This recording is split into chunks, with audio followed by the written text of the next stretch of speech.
মধ্যপ্রাচ্যে চলমান উত্তেজনার মধ্যে নতুন করে আলোচনার জন্ম দিয়েছে ইসরায়েলের প্রধানমন্ত্রী বেনিয়ামিন নেতানিয়াহুর নিহত হওয়ার গুঞ্জন। ইরানের সংবাদ মাধ্যম তাসনিম নিউজ এজেন্সি সম্প্রতি এক প্রতিবেদনে উল্লেখ করেছে, ইরানের একটি মিসাইল হামলার ঘটনায় নেতানিয়াহু নিহত বা গুরুতর আহত হয়েছেন। তবে প্রতিবেদনে এই দাবির পক্ষে কোনো নির্ভরযোগ্য বা স্বাধীনভাবে যাচাইযোগ্য প্রমাণ উপস্থাপন করা হয়নি। একই সঙ্গে ওই হামলায় ইসরায়েলের জাতীয় নিরাপত্তা মন্ত্রী ইতামার বেন গভিরও আহত হয়েছেন বলে দাবি করা হয়েছে। অন্যদিকে ইসরায়েলি পক্ষ এসব খবরকে যুদ্ধকালীন গুজব, অপপ্রচার ও ষড়যন্ত্র তত্ত্ব বলে উড়িয়ে দিয়েছে।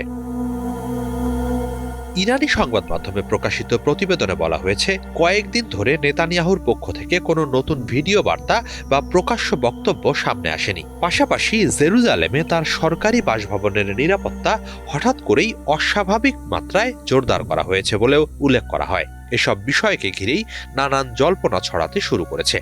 তেহরানের বিশ্লেষকরা আরও দাবি করছেন, যুক্তরাষ্ট্রের প্রেসিডেন্ট ডোনাল্ড ট্রাম্পের জামাতা ও ঘনিষ্ঠ সহযোগী জ্যারেড কুশনার এবং মার্কিন বিশেষ দূত স্টিভ উইটকফের নির্ধারিত ইসরায়েল সফর স্থগিত হওয়াও নেতানিয়াহুর শারীরিক অবস্থা নিয়ে তৈরি হওয়া রহস্যের সঙ্গে সম্পর্কিত হতে পারে। এছাড়া ফ্রান্সের প্রেসিডেন্ট ইমানুয়েল ম্যাক্রোর সঙ্গে নেতানিয়াহুর একটি ফোনালাপের বিবৃতি সম্প্রতি প্রকাশিত হলেও সেখানে কথোপকথনের সুনির্দিষ্ট তারিখ উল্লেখ করা হয়নি। ফলে পরিস্থিতি নিয়ে তৈরি হওয়া ধোঁয়াশা আরও বেড়েছে বলে মনে করছেন পর্যবেক্ষকরা।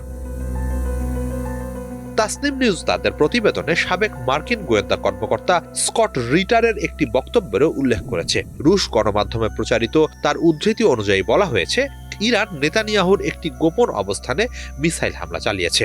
সেই হামলায় নেতানিয়াহুর এক ভাই নিহত হয়েছেন। তবে এসব বক্তব্যের সমর্থনে কোনো স্বতন্ত্র তথ্য বা নির্ভরযোগ্য সূত্র তুলে ধরা হয়নি। এদিকে সামাজিক যোগাযোগ মাধ্যম এক্সে ৯ মার্চ প্রকাশিত একটি পোস্টে স্কট রিটার দাবি করেছিলেন, ইরানের ক্ষেপণাস্ত্র ইসরায়েলের প্রধানমন্ত্রীর সরকারি বাসভবনে আঘাত এনেছে এবং সেই হামলায় ঘটনাস্থলেই নেতানিয়াহু নিহত হন। পোস্টটিতে আরও বলা হয়, সেই সময় সেখানে উপস্থিত ছিলেন জাতীয় নিরাপত্তা মন্ত্রী ইতামার বেন গভির। তিনি হামলায় আহত হয়েছেন। তবে যে অ্যাকাউন্ট থেকে পোস্টটি করা হয়েছে সেটি সত্যি স্কট রিটারের অফিসিয়াল অ্যাকাউন্ট কিনা কিংবা সেটি ভুয়া কিনা এ বিষয়টি এখনো নিশ্চিতভাবে জানা যায়নি। তাসনিম নিউজ নিজেও স্বীকার করেছে, এসব দাবি এখনো আনুষ্ঠানিকভাবে নিশ্চিত নয়। রাজনৈতিক বিশ্লেষকদের মতে, ইরান ও ইসরায়েলের মধ্যে সরাসরি সামরিক উত্তেজনার এই সময়ে এ ধরনের খবর বা গুজব ছড়িয়ে পড়া অস্বাভাবিক নয়। অনেক সময় প্রতিপক্ষের ওপর মানসিক চাপ সৃষ্টি করতে তথ্যযুদ্ধ বা মনস্তাত্ত্বিক কৌশলের অংশ হিসেবেও এমন প্রচারণা চালানো হয়।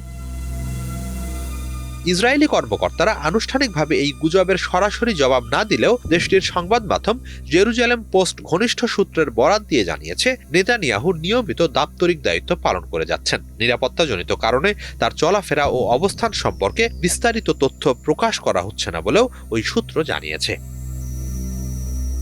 হিজল জোবায়ের, বাংলা ভিশন।